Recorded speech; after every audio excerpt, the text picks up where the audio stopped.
হয় এই মুহূর্তে। তার কারণ বর্তমান সরকার যেভাবে নির্বাচন করতে চাইছে, যে আওয়ামী লীগ বাদ, জাতীয় পার্টি বাদ, বাংলাদেশের যে তিনটি রাজনৈতিক দল এদেশের ক্ষমতায় ছিল, বিএনপি, আওয়ামী লীগ, জাতীয় পার্টি, এবং মূল শক্তি কিন্তু শেষ নির্বাচন পর্যন্ত এই তিনটি দলই।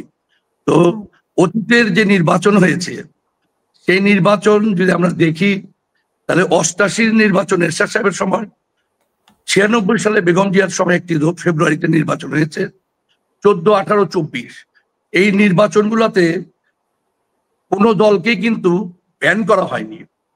18 নির্বাচনে জামাত ইসলামকে যুদ্ধাপরাধের বিষয়ে তাদেরকে ব্যান করা হয়েছিল, কিন্তু তাদের নির্বাচন করার সুযোগ ছিল। তারা অনেকে স্বতন্ত্র করেছে, অনেকে বিএনপির ধানের শীষের মার্কায় নির্বাচন করেছে। কিন্তু এবারের যে নির্বাচন হচ্ছে সেই নির্বাচনটি হচ্ছে একদলীয় একটি নির্বাচন, যেখানে দেশের অর্ধেকের বেশি জনগোষ্ঠী এই নির্বাচনে অংশ নেবে না। সেখানে আওয়ামী লীগ থাকবে না, জাতীয় পার্টি থাকবে না, বিএনপি থাকবে, জামাত থাকবে, তাদের দলরা থাকবে।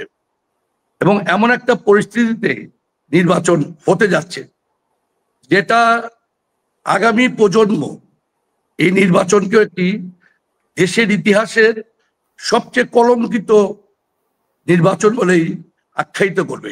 আগের যে 4টি নির্বাচন আমি বললাম, 88, 86, 5টি নির্বাচনের কথা বললাম, 14, 18, 24, এই নির্বাচনগুলো কিন্তু এবারের নির্বাচনের মাধ্যমে অনেকটাই কলঙ্ক মুক্ত হবে বলে আমার ধারণা।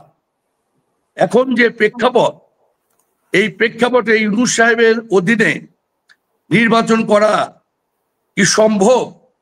আপনার দেশের যে আইন শৃঙ্খলার পরিস্থিতি, এখানে কোথাও কোনো নিরাপত্তা নাই। আপনি নির্বাচন করবেন কিভাবে? নির্বাচন করবেন, নির্বাচনের কোনো পরিবেশ নাই, আইন শৃঙ্খলার চরম অবনতি, জীবনের নিরাপত্তা নাই। এমন একটি পরিস্থিতিতে আমি ধরে নিলাম যে আওয়ামী লীগকে বলা হলো যে আপনারা নির্বাচন করবেন। আওয়ামী লীগের 2-4 হাজার লোককে তারা নিষিদ্ধ করলো। নিষিদ্ধ করলে বলা হলো যে আপনারা নির্বাচন করবেন। জাতীয় পার্টিকেও বলা হলো নির্বাচন করবেন। এমন একটা পরিস্থিতি যেখানে সমস্ত দেশ বিএনপির নিয়ন্ত্রণে। এখন তৃণমূল যদি আপনি হিসাব করবেন, তাহলে হাতে গোনা হয়তো 10-12টা সিট আছে, যেই সিটগুলোতে জামাতের আধিপত্য আছে। এর বাইরে কিছু সিটে জাতীয় পার্টির আধিপত্য আছে, কিছু সিট না, আমি বলবো যে আওয়ামী লীগের একটি বড় অংশে আওয়ামী লীগের আধিপত্য আছে। কিন্তু আওয়ামী লীগের নেতারা সবাই এখন বিচ্ছিন্ন, কেউই কিন্তু একত্রিত না। এই মুহূর্তে যদি বলা হয় যে আওয়ামী লীগের নিষেধাজ্ঞা তুলে দিলাম, তারা নির্বাচন করবে, আওয়ামী লীগের নেতা কর্মীরা এলাকায় কিভাবে আসবে?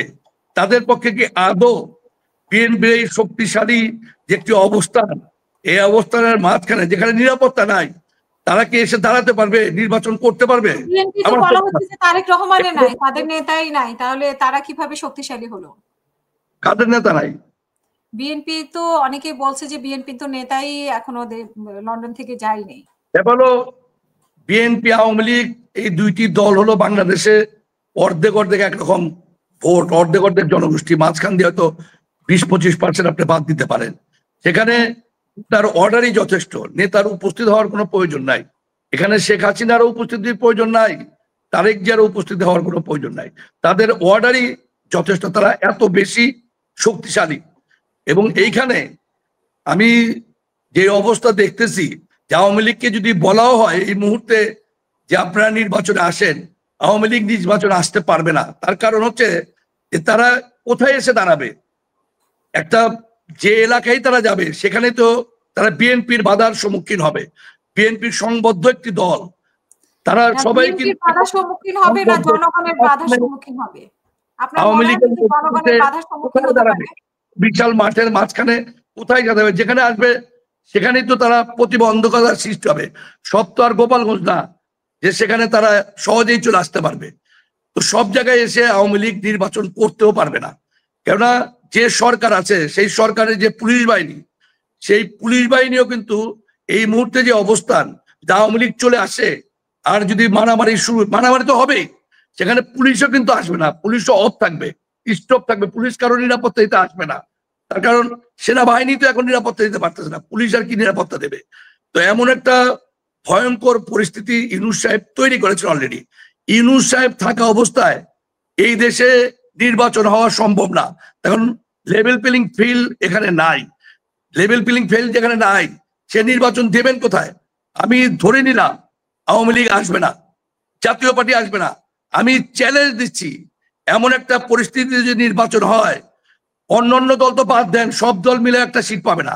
এখানে জামাত ইসলাম যে আছে, সেই জামাত ইসলামও কিন্তু বিএনপির সামনে টিকতে পারবে না। তারা অনেক বড় বড় কথা বলতে পারে, জামাত ইসলাম ঢাকা শহরে 5 লাখ লোকের জনসমাবেশ করতে পারবে, কিন্তু ঢাকা শহরের অলিতে গলিতে জামাতের সমর্থন নাই। পুরো ঢাকা শহর যদি আপনি হিসাব করবেন, তাহলে পুরো ঢাকা শহরে জামাতের 1 লক্ষ ভোট নাই।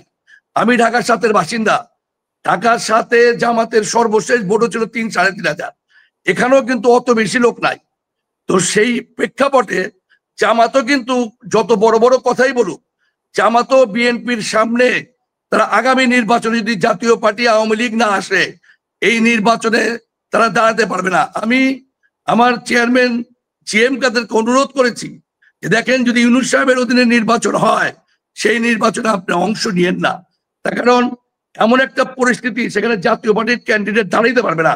বিএনপির যে অবস্থান, তাদের যে শক্তি সামর্থ্য, তারা সংবদ্ধ, সেইখানে গিয়ে একটা ফাঁকা মাঠে আমাদেরকে পড়তে হবে।